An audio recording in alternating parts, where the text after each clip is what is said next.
पते वासुदेवाय हरे ओम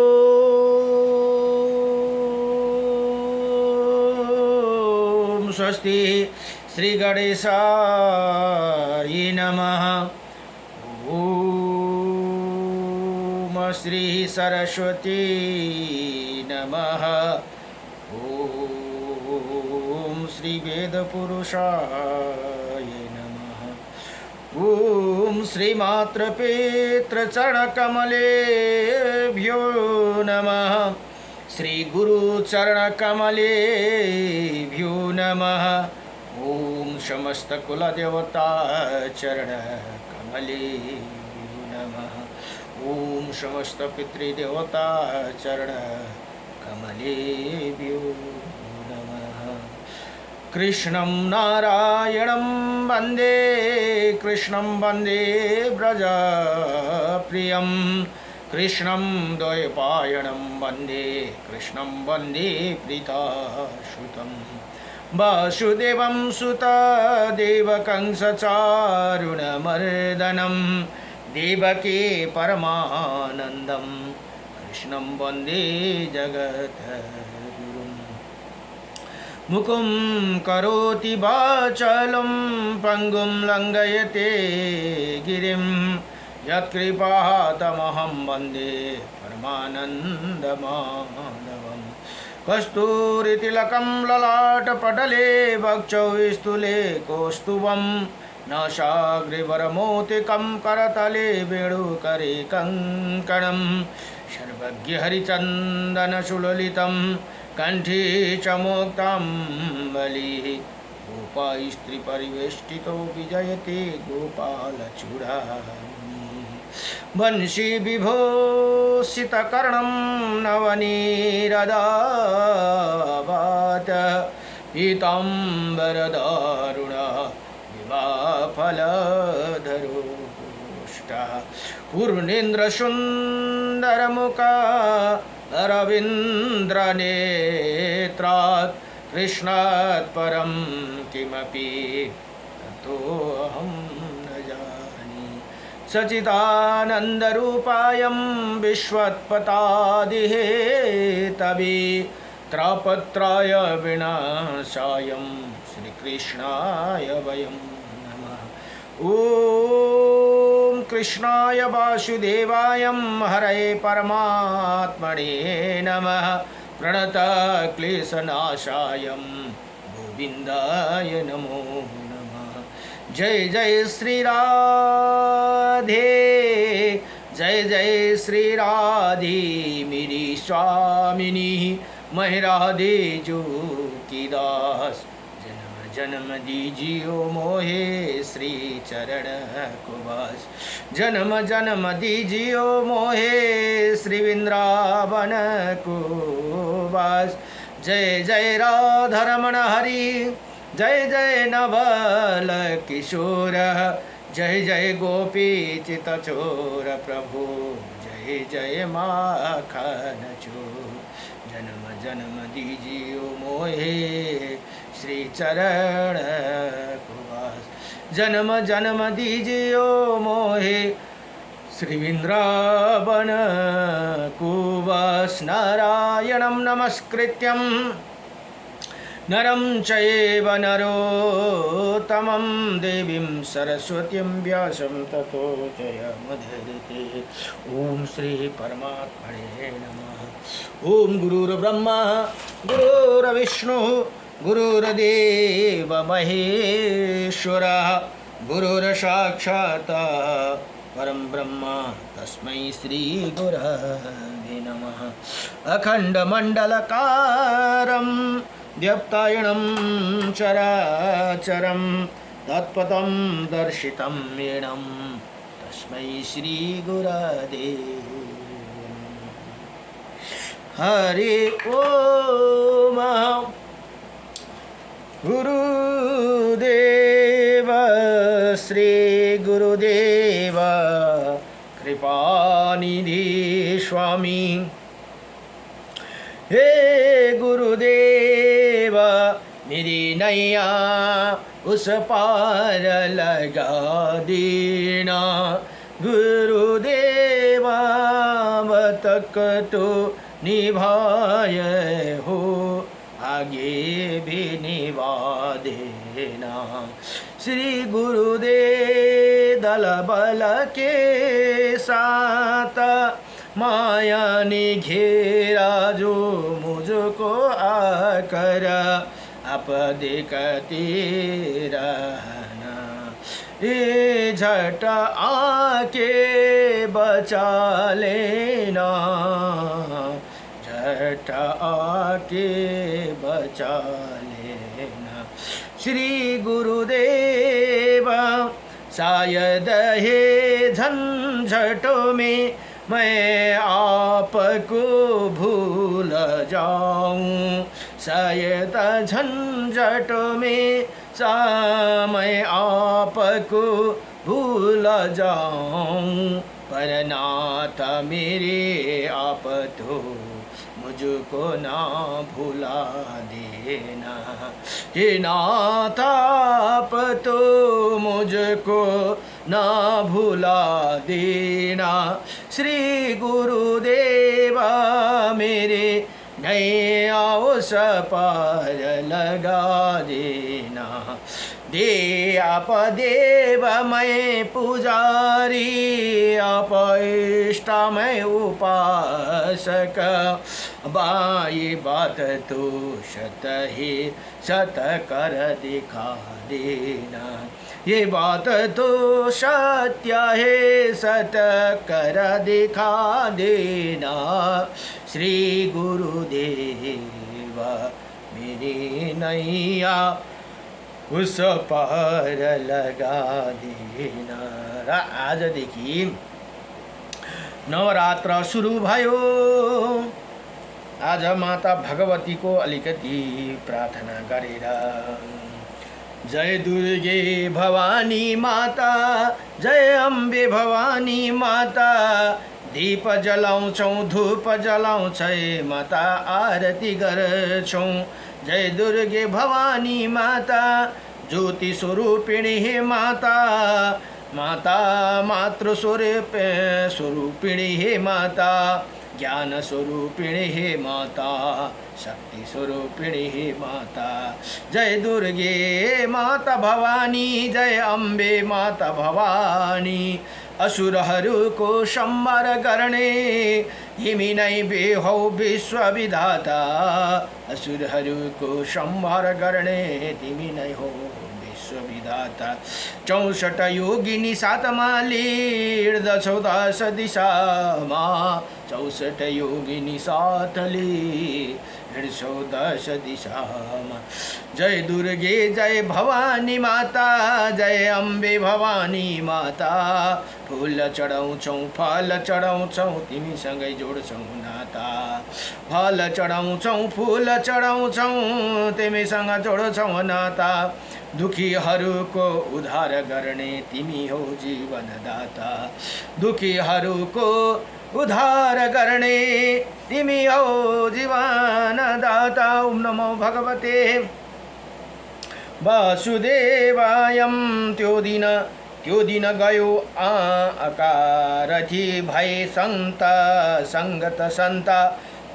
प्रेम बिना पशु जीवन भक्त बिना भगवान भनेर यहाँ बताउँ भयो। नमो भगवते वासुदेवायम कृष्णाय वासुदेवायम हरे परमात्मने नमः। यो स्तोत्र बलिमा एउटा महत्त्वपूर्ण स्तोत्र छ जो श्री विष्णु अष्टविंशति नामम स्तोत्रम। हरे ओम श्री अर्जुनो वाचा किं नो नामं सहस्राणि जपते च पूर्ण पूर्ण। यानि नमानि दिव्यानि तानि चक्षुष केशव।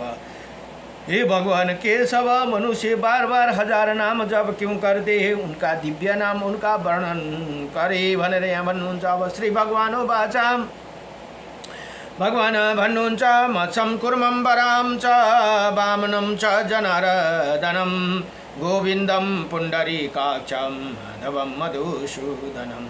पद्मनाभं शास्त्राक्षं वनमालिहलायुधं गोवर्धनं हरिकेशं वैकुण्ठं पुरुषोत्तमं विश्वरूपं वासुदेवं रामनारायणं हरिं दामोदरं श्रीधरं च वेदङ्गं गरुडध्वजम् अनंत कृष्ण गोपालं जपते नास्ति पातकं गावं कोटिप्रदानस्य अश्वमेधस्य च कन्यादानं शास्त्राणां फलं प्राप्नोति मानव अमावास्या वा पूर्णिमास्याम् एकदशं तथैव च सन्ध्याकाले स्मरे नित्यं प्रातःकाले तथैव च मध्याह्ने च जपे नित्यं सर्वै पाप प्रमुच्यति। हे अर्जुन, हे नाम जप गर्ने पुरुषका भित्र पाप नै रहते उसले करोड गौदान गरेको फल पाउँछ भने 100 अश्वमेध यज्ञ र 1000 कन्यादान गरेको फल प्राप्त गर्दछन्।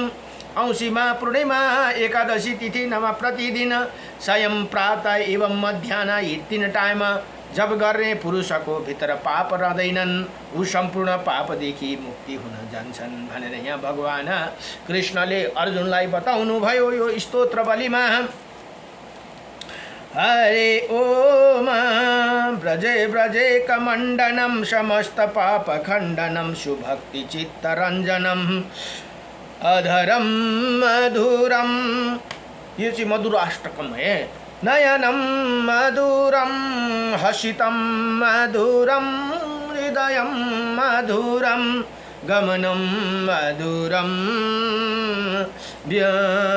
गमनं मधुरं चरितं मधुराधिपतेरखिलं मधुरं वचनं मधुरं चरितं मधुरं वचनं मधुरं ललितं मधुरं चलितं मधुरं भ्रमितं मधुरं मधुराधिपतेरखिलं मधुरं वेणु मधुरो रेणु मधुरा पाणि मधुरा पादै मधुरै नित्यं मधुरं साङ्ख्यं मधुरं मधुराधिपतेरखिलं मधुरं गीतं मधुरं पीतं मधुरं भुक्तं मधुरं शोक्तं मधुरं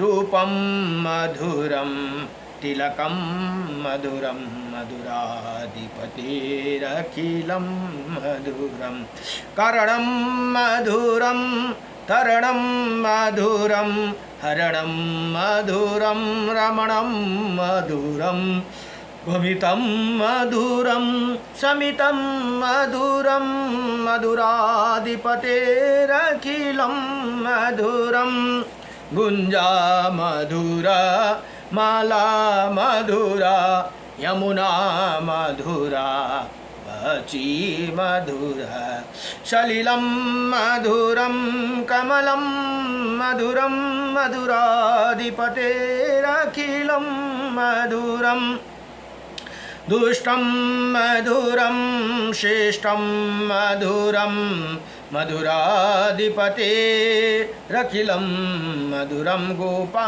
गोपी मधुरा लीला मधुरा युक्तं मधुरं मुक्तं मधुरं दुष्टं मधुरं शिष्टं मधुरं मधुराधिपतेरखिलं मधुरं गोपा मधुरा गावो मधुरा यष्टि मधुरा सृष्टि मधुरा दलितं मधुरं फलितं मधुरं मधुराधिपतेरखिलं मधुरं अधरं मधुरं वदनं मधुरं नयनं मधुरं हसितं मधुरं हृदयं मधुरं गमनं मधुरं मधुराधिपतेरखिलं मधुरम्। इति श्री वल्लभाचार्य कृत मधुरा अष्टकं सम्पूर्णं। नमो भगवते वासुदेवाय। नारायणं परं ब्रह्म नारायणं परं तपः नारायणं परं देव सर्वनारायणं सदा रामाय रामभद्राय श्रीरामचन्द्राय वेदसे श्रीरघुनाथाय नाथाय सीताय पतये नमः। ओम नमो भगवते वासुदेवाय देवी सर्वभूतेषु शक्तिरूपेण संस्थिता नमस्तस्यै नमस्तस्यै नमो नमः।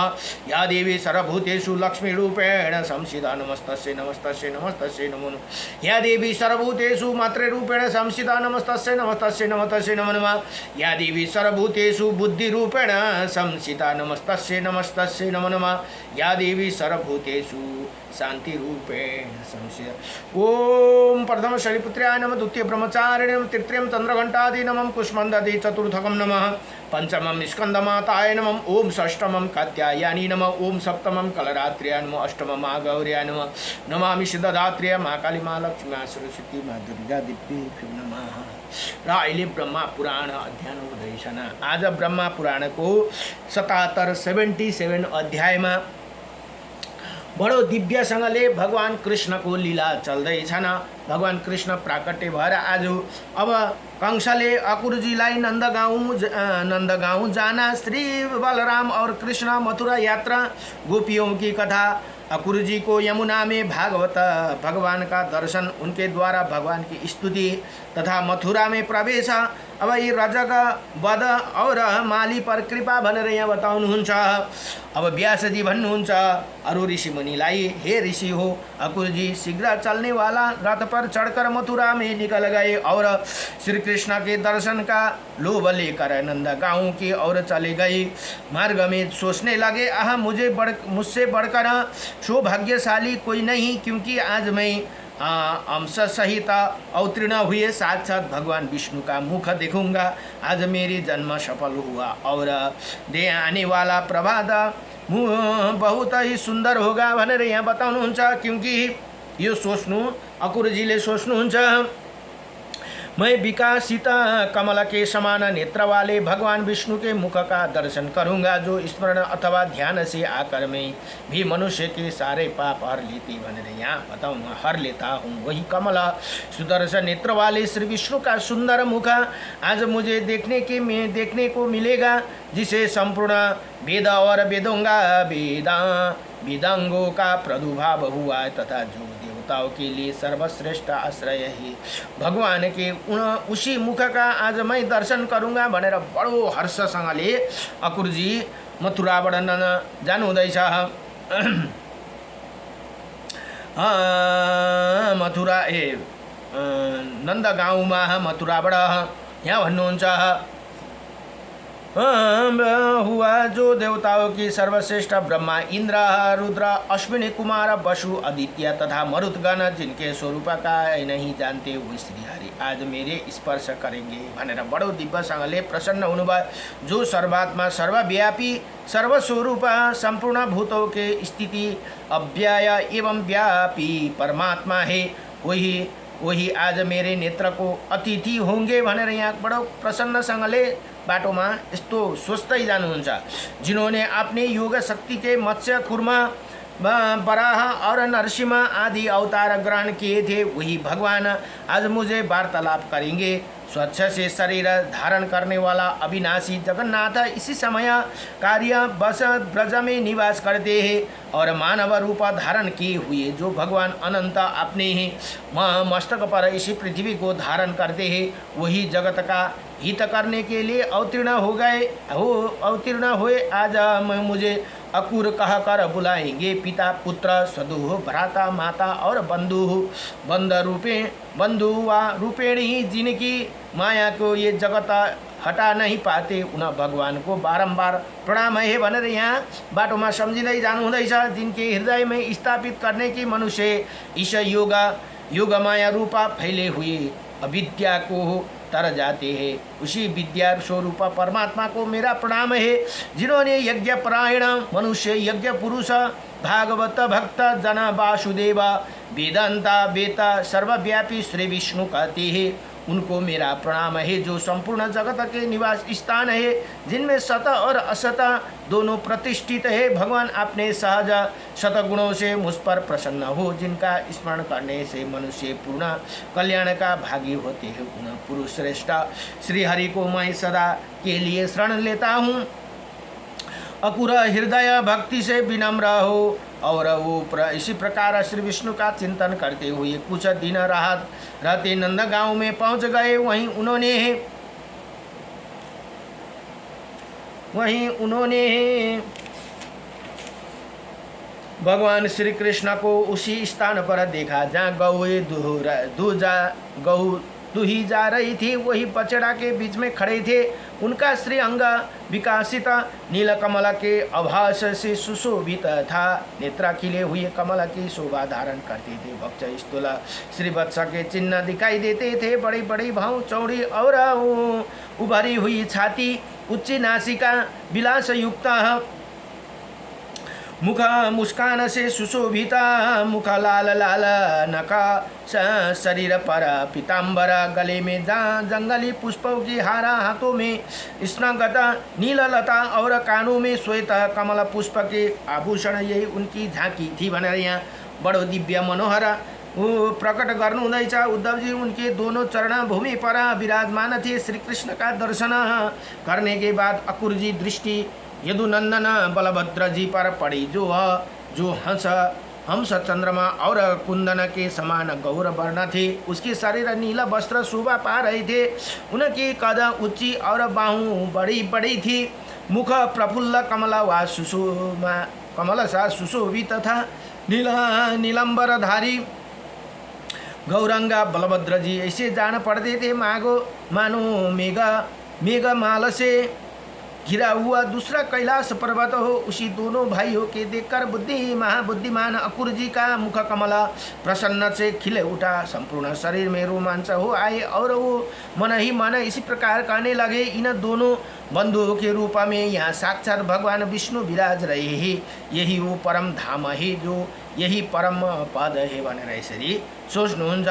अनंत मूर्ति ही भगवान आज ही मेरा हाथ स्पर्श करेगी, उसी शोभा संपन्न बनाएंगे। इन्हें भगवान को उंगलियों के स्पर्श से संपूर्ण पाप नष्ट हो जाने के कारण मनुष्य उत्तम सिद्धि प्राप्त करते हैं तथा अश्विनी कुमार रुद्र इंद्र और वसु आदि देवता भी प्रसन्न होकर उन्हें उत्तम वर देते हैं। इन्होंने भगवान दैत्य राज की सेना का विनाश करके दैत्य पत्नियों का आँखों का काजल भी छीन लिया। राजा बलि ने जिनकी हाथों में संकल्प जल छोड़कर रसताल में रहते हुए भी मनोहर स्वर्गीय भोग प्राप्त कर लिया है तथा देवराज इंद्र जिनके आराधना करके मनमंत्र के लिए देवलोक का अखंड साम्राज्य प्राप्त किया है, वही भगवान कंस के साथ रहने के कारण निर्देश होते हुए भी दोष के पात्र बने हुए मुझे अकुर का क्या आधार न करे भनेर यहाँ भन्नुहुन्छ। जो साधु पुरुष बहिकृत हे उनके जन्म को धिक्कार है। भगवान श्री हरि ज्ञान स्वरूप है, परिपूर्ण सत्व के पुंज है, सब प्रकार के दोष से रहित अव्यक्त है और समस्त प्राणियों के हृदय में विराजमान है। जगत में कौन ऐसी वस्तु है जो उन्हें ज्ञात ना हो। अतः मैं भक्ति से विनीत होकर आदि मध्य और अंत से रहित अजन्म पुरुषोत्तम भगवान विष्णु के अवतार का तथा ईश्वर के भी ईश्वर श्री कृष्ण की शरण में जाता हूँ भनेर यहाँ अकुर जी यसरी बताउनुहुन्छ। इसी प्रकार विचार करते हुए भगवान श्री कृष्ण के पास गए और मैं यदुवंशी अकुर हूँ ये कहकर उन्हें चरण में पड़ गए। भगवान अभी ध्वज ब्रज और कमल आदि चिन्हों सहित सुशोभित अपने कर कमल द्वारा उनका स्पर्श किया। उन्होंने खींचकर प्रेम पूर्वक कर आलिंगन दिया। फिर बलराम और श्री कृष्ण ने उसे बातचीत की और उनके साथ ले अपने वन भवन में चले गए। परस्पर प्रणाम आदि के बाद अकुर ने दोनों भाइयों के साथ बैठकर भोजन किया। यथा योग्य उन्होंने सब बात निवेदन की। दुरात्मा दानव कंस ने वसुदेव और देवकी को जिस प्रकार धमकाया था, उग्रसेन ने प्रति जिसे उसका बर्ताव था, वह जिसे उद्देश्य से कंस ने उन्हें ब्रज में भेजा था, वो सब विस्तार साथ उन्हें सुनाया। सुनकर भगवान श्री कृष्ण ने कहा, ये सब बात मुझे ज्ञात है, इसी विषय में जो उचित कर्तव्य है वो मैं करूँगा। आप अन्यथा विचार न करें, कंस को मारा गया ही समझो। मैं बलराम जी सहित कल आपके साथ मथुरा चलूँगा। अब बड़े बूढ़े गोप भी भेटा की बहुत सी सामग्री लेकर जाएंगे। वीरा आप किसी प्रकार की चिंता ना करें, आराम से यहाँ रात बिताइए। आज 3 रात के भीतर ही अनुचरों सहित कंस को मार डालूंगा। तदंतर गोपियों को मथुरा चलने का आदेश दे। अकुर श्री कृष्ण तथा बलराम जी नंद के घर में सोए। सवेरा होने पर महाबली राम और श्री कृष्ण अकुर के साथ मथुरा जाने के तैयार हो गए। ये देखे गोपियां नेत्र में आंसू भर आए न चिंता से इतनी दुर्बल हो गई कि उन्होंने कंकण आदि बाजूबंद खिसक खिसक कर गिरने लगे और दुख से पीड़ित हो लंबी सांस लेती हुई एक दूसरी से कहने लगी, हे सखी गोविंदा मथुरा जाते हैं, वहीं जाकर वो इसी गोकुल को फिर क्यों नहीं आने लगे। वहाँ तो अपने कानों द्वारा नगर की स्त्रियों के मधुर वार्तालाप पर रसपान करेंगे। नगर की नारियों के वार्तालाप पूर्ण वचनों में जब इनका मन आसक्त हो जाएगा तब फिर गांव की रहने वाला इन हम गवार गोपा गोपियों की और उनका झुकाव कैसे हो सकेगा भनेर यस्तो दिव्यसँगले गोपीहरूले अब विलाप गर्न थाले। हाय श्री हरि संपूर्ण ब्रज के प्राण थे, इन्होंने छिनकर दुरात्मा और निर्दय विधाता ने हम गोपियों पर निष्ठुर प्रहार किया है भनेर बडो विलाप गर्दछन् गोपीहरू। नगर की युवती भाव भरी मुस्कान के साथ बात करती है, उनके गति में लालायित्य है और कटाक्ष पूर्ण नेत्रों से देखती, अतः ये हम लोगों के पास क्यों नहीं आने लगी। ये देखिए गोविंद रथ पर बैठकर मथुरा जाते हैं। अब ये क्रूर अकुर ने उन्हें चकमा दिया है, इसी क्या निर्दय को प्रेमी जन को मानसिक वेदना अनुभव नहीं है भनेर अब अकुरजीलाई गाली गर्न थाल्नु भयो गोपीहरूले। जो क्रू अकुर होइन, ये क्रू अकुर ने चम्काएर हाम्रो कानालाई लिएर अब मथुरा जान आँटे भनेर यहाँ बडो दिव्यसँगले विलाप गर्दछन् गोपीजन। यहाँ भन्नुहुन्छ, अनुभव नहीं ये हमारा नंदनन नयन नंद गोपी गोविंद को अन्यत्र ले जाते हैं। गोविंद भी आज अत्यंत निष्ठुर हो गए हुए देखे न बलराम जी के साथ रथ पर बैठकर चले जा रहे। अरे इन्होंने रोकने में शीघ्रता करो, ऐसे ही क्या कहती हो गुरुजन के सामने हमारा कुछ बोलना उचित नहीं है। अरे तो हम तो ये ही बिरही की आग में जल रही भनेर बडो गोपीहरूले विलाप गर्दछन्। अब ये गुरुजन हमारा क्या कर लेगे। है ये नंद बाबा आदि ही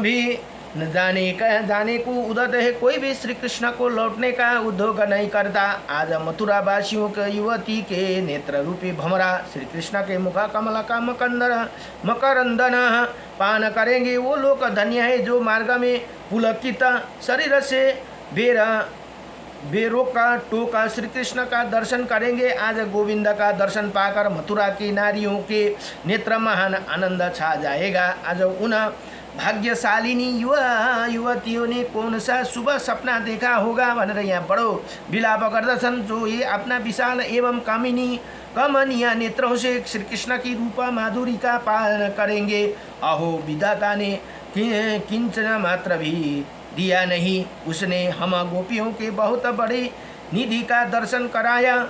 हमारे आंखें ही निकाल ली। हमारे प्रति श्री कृष्ण का अनुराग जो शिथिला होते जाते हैं, त्यो हमारा हाथों के कंकण भी शीघ्रता पूर्वक ढीले हो जाते हैं। अकुर का हृदय बहुत ही क्रूर है भनेर अब अकुरजीलाई बडो गाली गर्दछन्।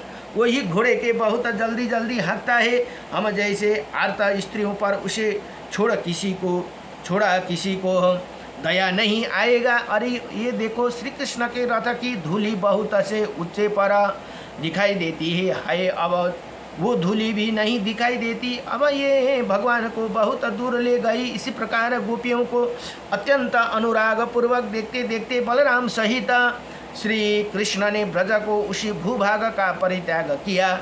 रथ के घोड़े बहुत तेज चलने वाले थे, अतः बलराम अकुर और श्री कृष्ण दोपहर होते होते मथुरा में सीमावर्ती यमुना तट पर पहुँच गए भनेर यहाँ बताउनुहुन्छ।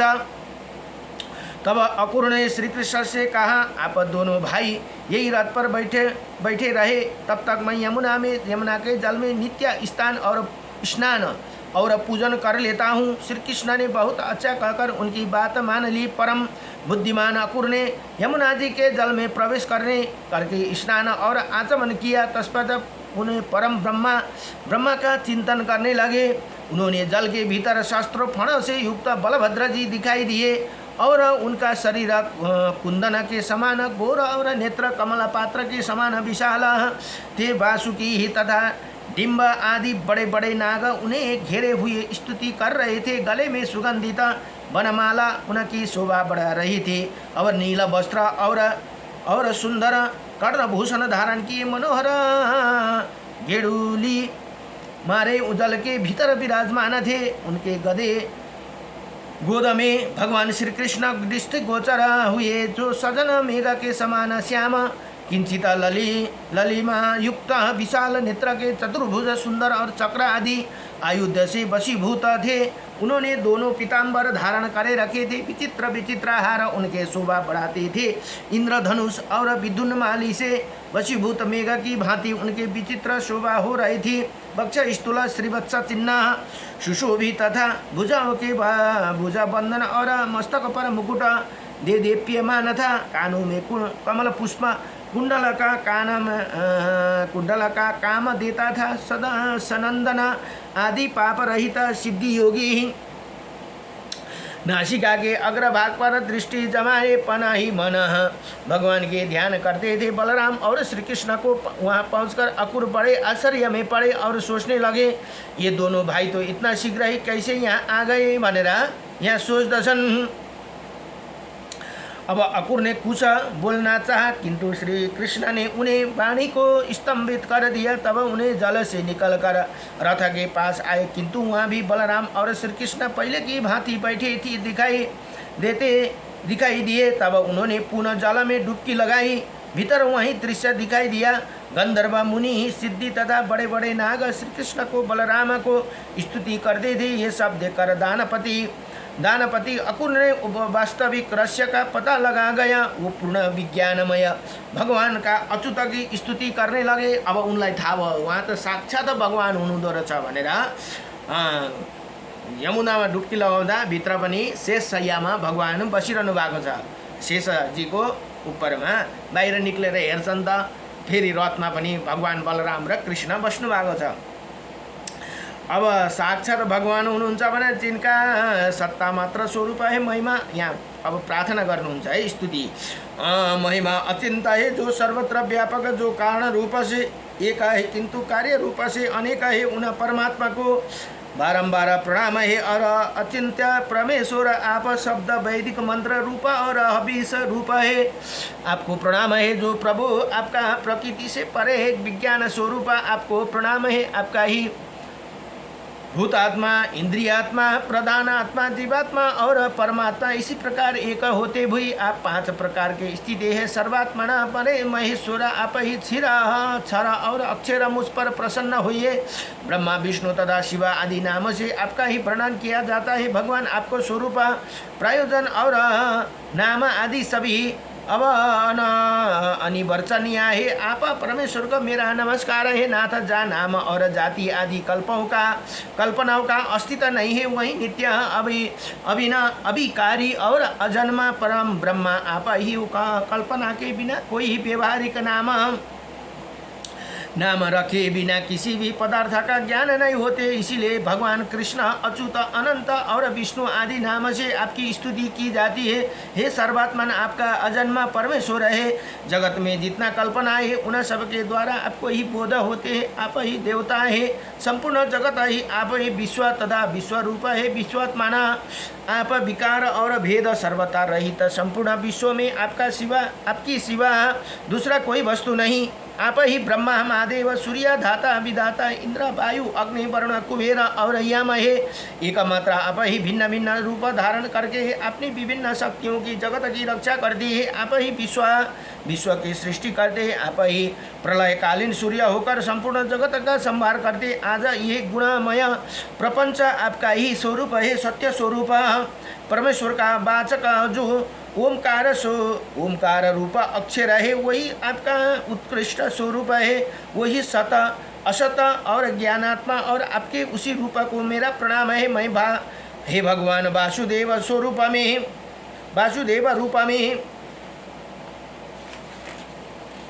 हाँ आपको न प्रणाम है। हे शंकर न संज्ञा धारण करने वाला आपको प्रणाम है। प्रदुनमन कहलाने वाले आपको प्रणाम है। अनिरुद्र नाम से पुकारने जाने वाला आपका प्रणाम है भनेर बडो दिव्यसँगले अकुरजीले यहाँ प्रार्थना गर्नुभयो। अब यहाँ भन्नुहुन्छ इसी प्रकार जल के भीतर यदुवंशी अकुर ने सर्वेश्वर श्री कृष्ण की स्तुति करके मानसिक धूप और पुष्पों द्वारा पूजन किया और विषय का चिंतन छोड़कर मन को उन ब्रह्मभूत परमात्मा में लगा दीर्घकालीन ध्यान किया। तत्पश्चात समाधि में बिस्तर हो अपने कृतार्थ मानते हुए यमुना जल से निकलकर वो पुनः रथ के समीप आए। अपने उन्होंने बलराम और श्री कृष्ण को पूर्वत बैठे देखा। अकुर जी ने नेत्र से विस्मय आभास मिलता था, वही देखा। श्री कृष्ण उन्हें कहा, हे अकुर जी, आपने यमुना के जल में कौन सी आश्चर्य की बात देखी जो आपके नेत्र आश्चर्यचकित दिखाई देते हैं भनेर यहाँ भगवानले सोध्नुभयो। अब भगवानलाई त थाहा छ तर पनि सोध्नु हुँदैछ। अकुरजी भन्नुहुन्छ, हे अच्युत, जल के भीतर मैंने जो आश्चर्य देखा उसे ये अपने सामने मूर्तिमान बैठा था देखता हूँ। ये परम आश्चर्यमय जगत में महात्मा का स्वरूप है। उन्होंने आश्चर्य स्वरूप का आपको साथ मेरे समागम हुआ।